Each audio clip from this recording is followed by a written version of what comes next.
So imposing a NRF2 activator changes the way that tumors and normal tissues respond to radiation, and it does it in the best possible way.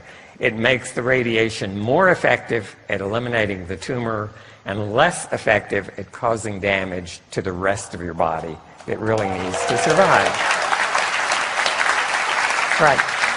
So again, what's my point here? This is a changing scenario. Every week I do these searches myself. I look at the most recent new papers that have just hit the press, and this is the kind of thing I learn. And it changes the way I view Protandim. I said what I say today about it is very different from what I said 4 or 5 years ago, and this is precisely the reason. We're in the middle of a rapidly changing field, and we need to stay tuned to this company and to sites such as PubMed.gov to get the latest information. Protandim in cancer patients. And this paper looks at not Protandim, but curcumin, one of our ingredients. And curcumin in and of itself is a NRF2 activator. Protandim is greatly amplified. It works better than curcumin because we've got the synergy of the 5. But the mechanism is the same. Curcumin activates NRF2. Protandim activates NRF2 more strongly. And just look at the title of this paper, and I think this can speak to you. It's a little obtuse maybe, but you can look at that title and figure it out. Curcumin, the golden spice from Indian saffron.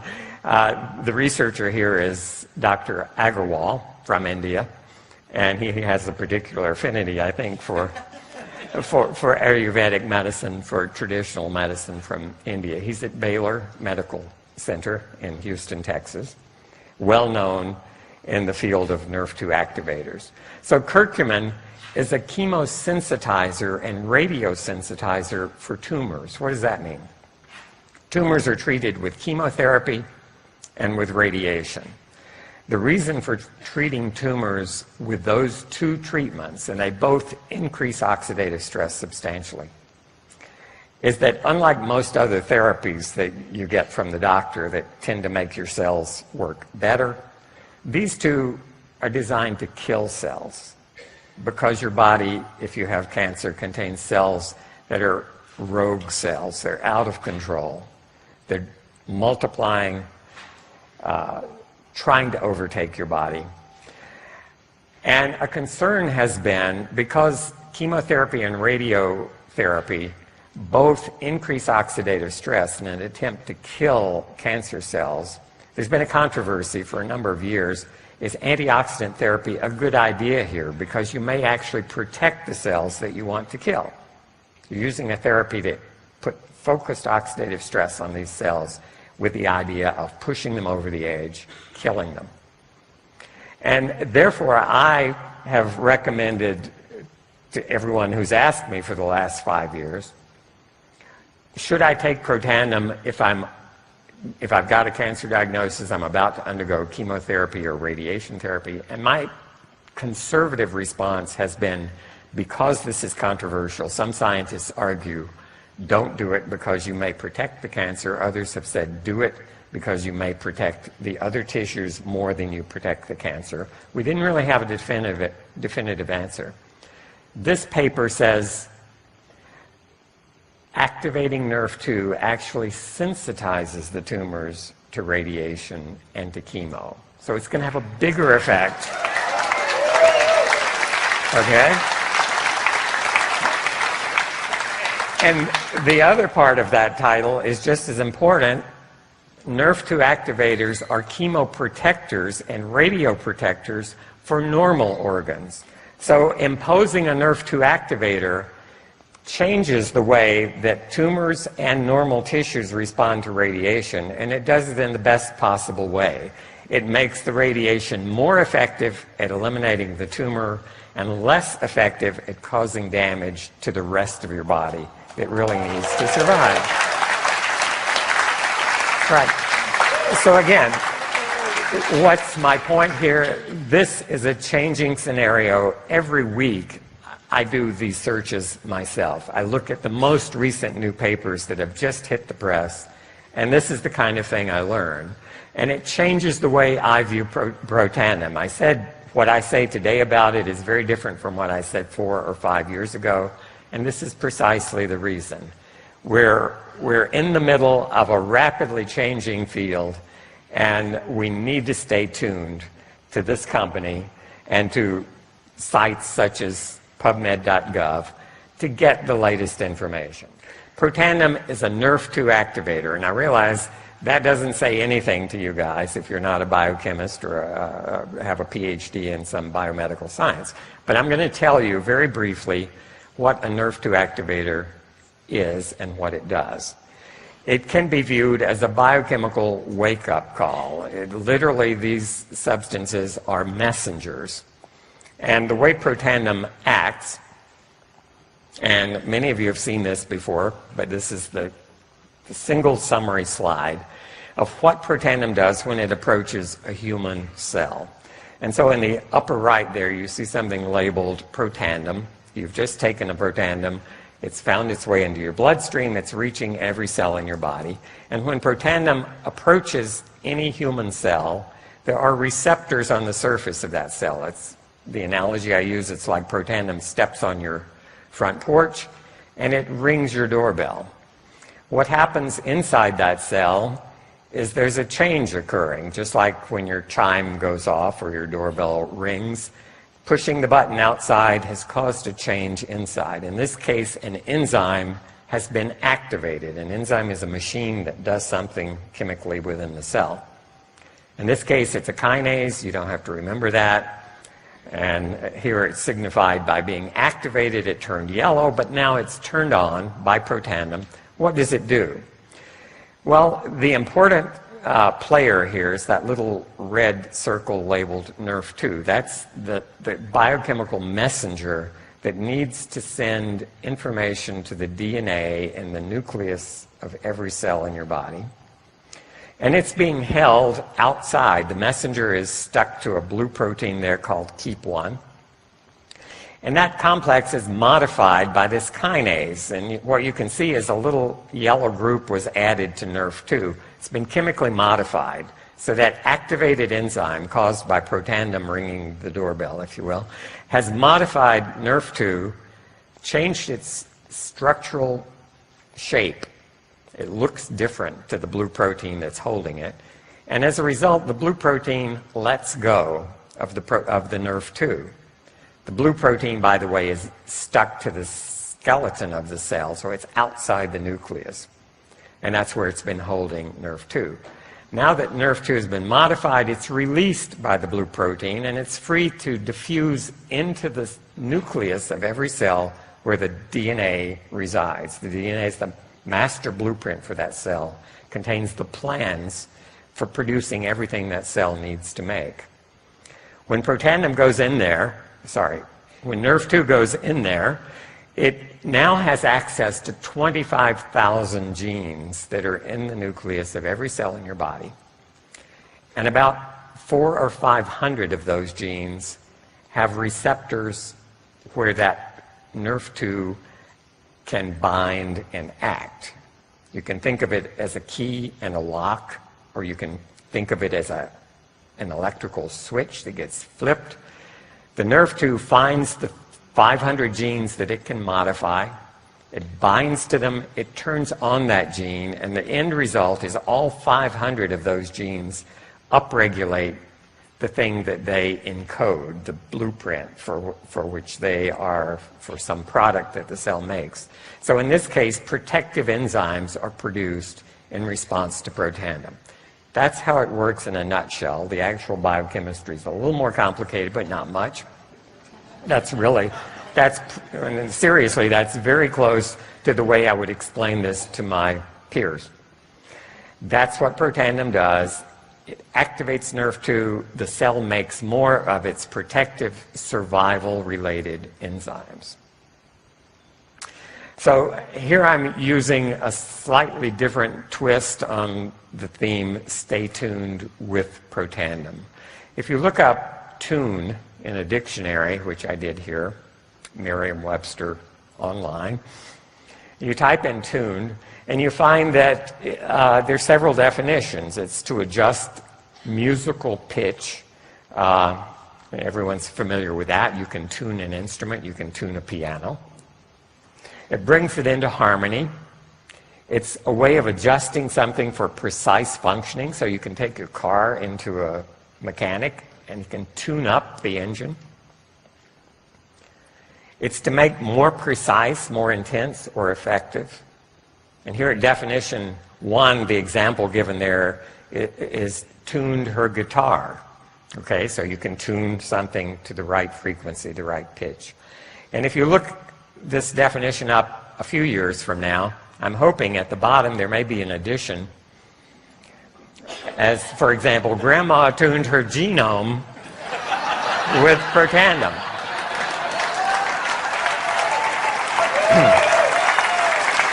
All right. Well, how is that going to work? Let me expand a little bit. A piano keyboard has 88 notes on it, and each note, you probably don't think about this even if you play a piano, but each note has an assigned frequency. You hit that note, you hear a tone that is a very precise frequency. Those are the actual frequencies for all 88 of those. They are defined. And if that key is not on that particular frequency, we would say that piano is out of tune, right? So let's suppose that in 1947, Grandma bought a brand new piano, and this is one chord from that keyboard, from the chord below middle C, so it's from low C to mid C, 13 notes. Each of them has a defined frequency, and when that piano was delivered to Grandma, every one of those 13 keys was right on, or very close to, the defined frequency for each of those notes.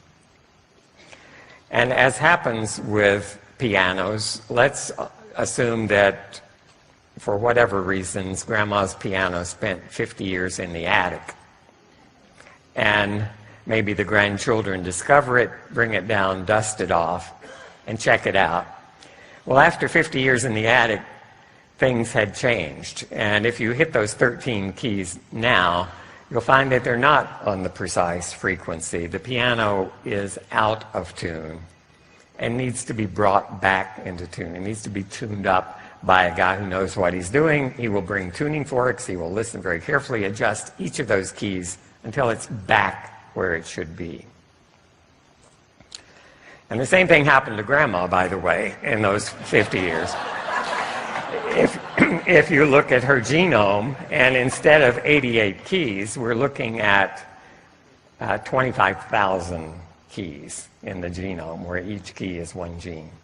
And to be properly functioning, if we looked at Grandma's genome when she was 20 years old, no oxidative stress to speak of, those genes would have been in tune.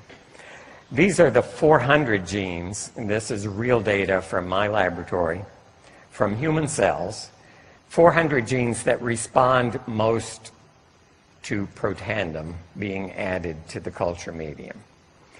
And the height of, there are 400 little bars here, and you can't see them individually, but the height of each one tells you how frequently that gene is being expressed, how often that blueprint is being called out of the nucleus of that cell and functionally translated into the product for which that blueprint encodes. This is the way those 400 genes are expressed when oxidative stress is low. So we could call this a properly tuned genome. Because you can't see the individual genes when there are that many, I've taken a little area in the center part of this randomly in that red box, which is about 63 genes, and we're going to look at that a little more closely. They're now spread out. You can see them individually. The name of each gene is on the bottom of the axis, and they don't mean much to you, and some of them don't mean much to me. Some of them, in fact, are of unknown function. We know the gene is there, we know its sequence, we don't fully understand what that gene does. But in other cases, we know exactly what it does, what disease it may be involved in.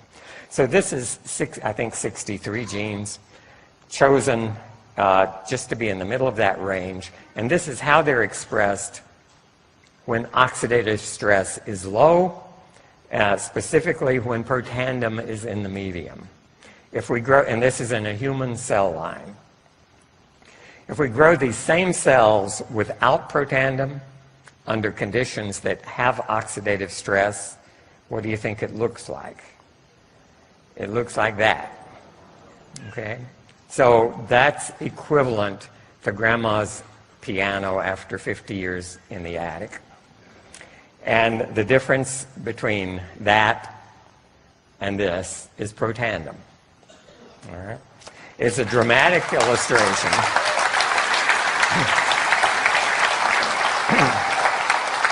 And let me point out to you, too, how dramatically things have changed. Protandem was developed primarily to affect 3 gene products: superoxide dismutase, or SOD, catalase, and glutathione peroxidase.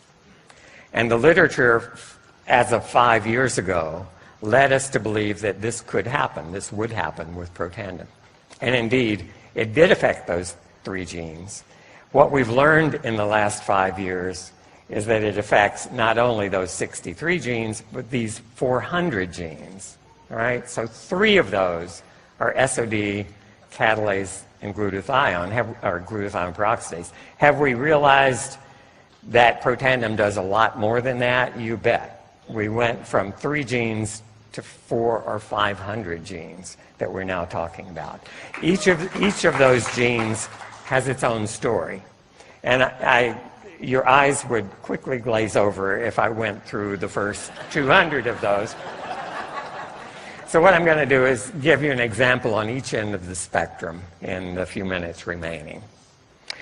One of the genes that caught my eye when I looked at this entire 400 genes was at one end of the spectrum. That is, of all the genes that are downregulated, which one is downregulated the most? And this gene, called fatty acid binding protein 4, meant nothing to me at the time, was strongly downregulated by protandem. And I'll show you the data in a moment. And so what do I do when I see something like that? Well, I go to pubmed.gov that I showed you earlier. I type in fatty acid binding protein 4, or FABP4, the name of that gene. And my question is, what is this involved in? Is it good to be high? Is it good to be low? What do we know collectively about fatty acid binding protein 4? And this paper appeared just in the last month. And it says that this one and a related gene, fatty acid binding protein 5, another gene, are related to the metabolic syndrome. All right, that's epidemic in this country. That's when people get older, they get obese. It involves inflammation. It involves atherosclerosis. It involves type 2 diabetes. It involves calcification of arteries. A lot of nasty things are related to these 2 gene products. The conclusions from this paper, I just kind of summarized. FABP4, and to a lesser extent FABP5, contribute to insulin resistance, which is part of type 2 diabetes, to atherosclerosis, hardening of the arteries, cardiovascular disease. Reduction of FABP4 provides a striking resistance to the development of insulin resistance and multiple features of the metabolic syndrome. All right, that's powerful. In this paper, they could lower FABP4 by genetic manipulations, things that we can't do to ourselves, but we can do to animals in a lab, provided resistance to metabolic syndrome. And at the bottom there, FABP4 is associated with metabolic syndrome, inflammation, coronary calcification in humans. What does protandem do to it? On the left, you see the effect of protandem on human cells in culture. The left bar is the control without protandem. At 2 concentrations of protandem increasing, you see an 85% reduction of this FABP4 gene product. The related one, FABP5, showed a 66% reduction in response to protandem. right? The higher this gene is, the more likely you are to get metabolic syndrome, calcified arteries, and the related bad things that happen. At the other end of the spectrum, another gene, and again, when I saw this one, this is one of the most potently upregulated genes by protandem. The gene is named AKR1B10. That didn't mean anything to me, even though I'm a biochemist. It's a human aldoketo reductase, but I put it in PubMed to see what is this gene doing. Protandem strongly cranks it up. Is that a good thing or a bad thing? These two papers were published within the last year. Again, rapidly moving scenario. And look at this title. This gene, AKR1B10, promotes cell survival, sounds good, by regulating lipid synthesis and eliminating carbonyls. Well, you may not know what carbonyls are, but carbonyls are related to T-bars, which you have heard before, lipid peroxidation products. The conclusions of these two papers is that this gene responds to free radical damage, which results in formation of toxic lipid peroxidation products. So that broadly is T-bars. More specifically, it's talking about one of those products, 4-hydroxynonenal, 4-HNE, which may ultimately lead to cell death. These aldehydes damage the DNA. They can cause mutations. And this gene the gene product efficiently catalyzes the reduction of 4-HNE, protecting cells from toxic effects. What does protandem do to this gene? The one on the left is the control. And here you see two concentrations, a very low and a higher concentration of protandem, a 3,200%, 32-fold increase in the production of this gene product. And this is a good one. The more of this you have, the more protected you are, right? And each of those 400 genes can be analyzed in this way. And I have to tell you, I haven't made my way through all 400 of them, but I spend hours and hours ferreting out what those genes are, what they do, and the overall predominant theme is exactly what you've seen here.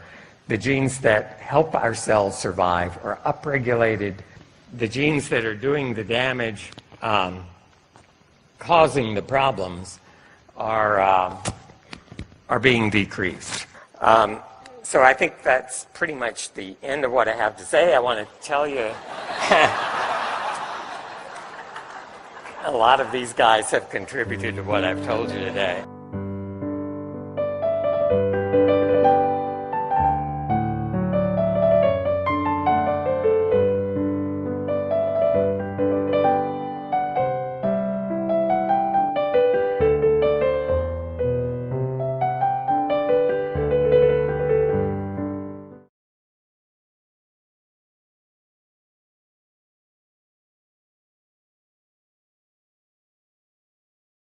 Nutrition is so interesting on a lot of different levels. You know, at the core, we have to get the basics. We have to get the basics right.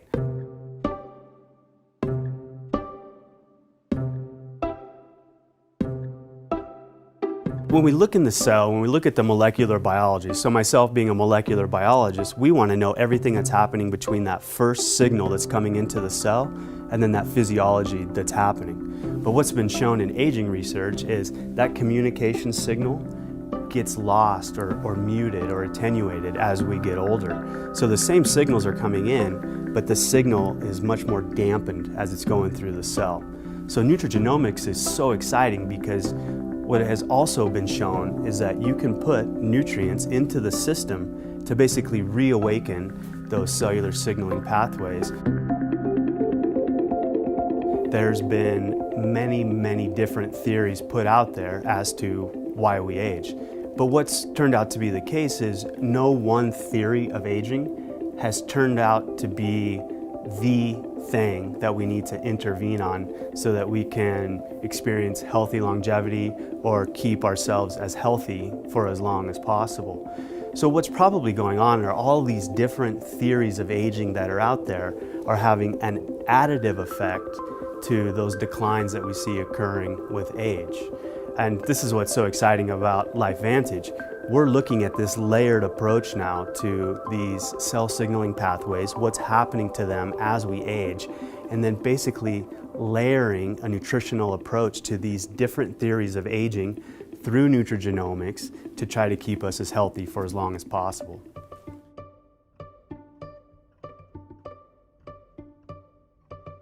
Researchers found early on that as we age, we basically start to accumulate free radicals and other oxidants.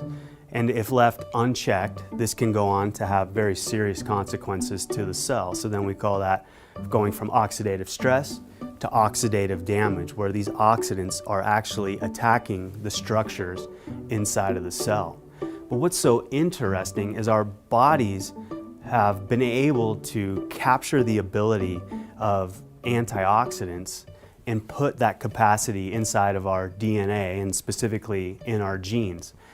The main protein that's responsible to turn on those antioxidant and detoxification enzymes is a protein called NRF2. NRF2 is an incredibly interesting protein. Normally it's just sitting quietly in the cell, but when it starts to interact with things that shouldn't be there, so whether it's a toxin, a free radical, an oxidant, it gets released from the cell wall. It ultimately makes its way into the nucleus and is literally flipping the switches on our DNA to turn on these protective mechanisms. It's been shown that the activity of NRF2, both its sensing and then the signaling that's going through these different communication networks, actually is declining as we get older. And this actually starts as early as our 20s. So Protandim NRF2 is so interesting because it was specifically designed with a specific number of ingredients in the right ratios that has been clinically shown to activate the NRF2 protein, whether or not there are these insults that NRF2 is experiencing. So ultimately, again, it's going to go into the nucleus of the cell, flip these protective genes on, but it's basically bringing our cells to a heightened state of readiness when those insults do ultimately enter the cell. So again, where this nutrigenomic research is so exciting is that we can utilize extracts from plants to basically reawake NRF2 and bring it back to its full potential, again, to help us stay as healthy for as long as possible. Another major theory of aging that's out there is the mitochondrial theory of aging. And depending on who you talk to, a lot of people will say there's a lot of overlap between the free radical oxidative stress theory of aging and the mitochondrial theory of aging. And the reason is as we get older, our mitochondria basically start to break down. And if you're not familiar with what the mitochondria are, that is where the vast majority of our energy production is happening. So you can think of the mitochondria as being the cell's powerhouse. And so when they stop working, we stop working. So as researchers went in and looked at what's happening in the mitochondria with age, they find that they're not producing as much energy. They become far less efficient. They also become oxidized from these other free radicals that they're one, making, and two, that they're exposed to. So just the overall mitochondrial health in literally every aspect is declining as we get older. So Protandim NRF1 Synergizer was specifically formulated to target mitochondrial health. So we know that the protein itself, NRF1, is responsible for mitochondrial turnover. So as the mitochondria are starting to decay, we want to remove the bad ones from the cell and replace it with new ones. So NRF1 has been shown to, one, remove damaged or bad mitochondria, but then also is responsible for the biogenesis, right, the making of new mitochondria within the cell. And so Protandim NRF1 Synergizer was specifically formulated to, one, target the NRF1 protein, and then two, deliver nutrients that have been shown to promote overall mitochondrial health. A theory of aging that's really caught our attention lately is this sirtuin theory of aging, and it's a really interesting theory. The theory really comes out of studies that were done looking at what they call caloric restriction. So what is caloric restriction?